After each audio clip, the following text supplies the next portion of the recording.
This prison followed a very unusual rule. If a prisoner managed to defeat the jailer in a fight, they would earn their freedom instantly. But if they lost, they would remain imprisoned for the rest of their lives. For many years, prisoners kept trying to challenge the jailer, yet none of them had ever succeeded. Not even once. To make it fair, the jailer even allowed 3 prisoners to fight him at the same time. Still, no one could defeat him. His combat skills were simply too powerful. One day, a mysterious man from the east arrived at the prison and was immediately thrown into the death cell. Nobody knew his name or why he had been captured. What surprised everyone was that since the day he arrived, he never ate or drank anything, yet he looked completely fine. A curious prisoner finally asked him, "If you don't eat or drink, how are you still alive?" The man calmly answered, "I draw my strength from the rising sun in the east." Every day, he spent hours training inside the cell. One of the prisoners there wore a mask and seemed uninterested at first. Another prisoner, an old man with white hair, struggled during the training. One day the old man complained, "Master, maybe we should train differently tomorrow. My right arm is already stronger than my left. If you hit me again like that, I might not survive." The reason for this strange training was that the 3 prisoners were chained together. Over time, the masked prisoner noticed something shocking. Because of the master's constant training, small cracks had begun appearing in the prison walls. Soon the masked man decided to learn the master's martial arts as well. Days turned into months, and months turned into years. Eventually, the old white-haired prisoner was no more. When the guards arrived to handle his body, they accidentally unlocked the master's chain too. Seeing the opportunity, together with the master, they smashed the remaining chains. They ran through the prison, opening every cell door,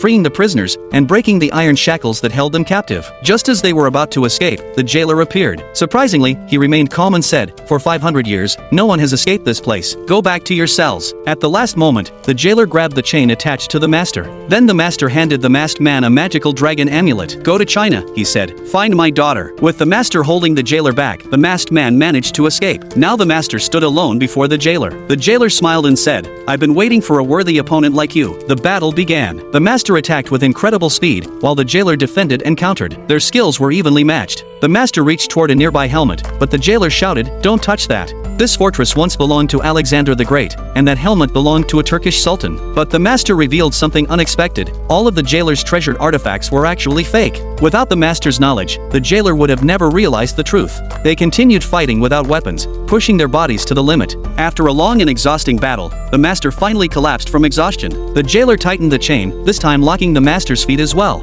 Meanwhile, the masked man finally arrived in China, but what he discovered there shocked him. The master's daughter was not the person he expected. She was actually a powerful sorceress who ruled over the people. Her goal was to grow even stronger and eventually dominate the entire world. And the final piece she needed to complete her plan was the magical dragon amulet. Will the master's daughter complete her mission?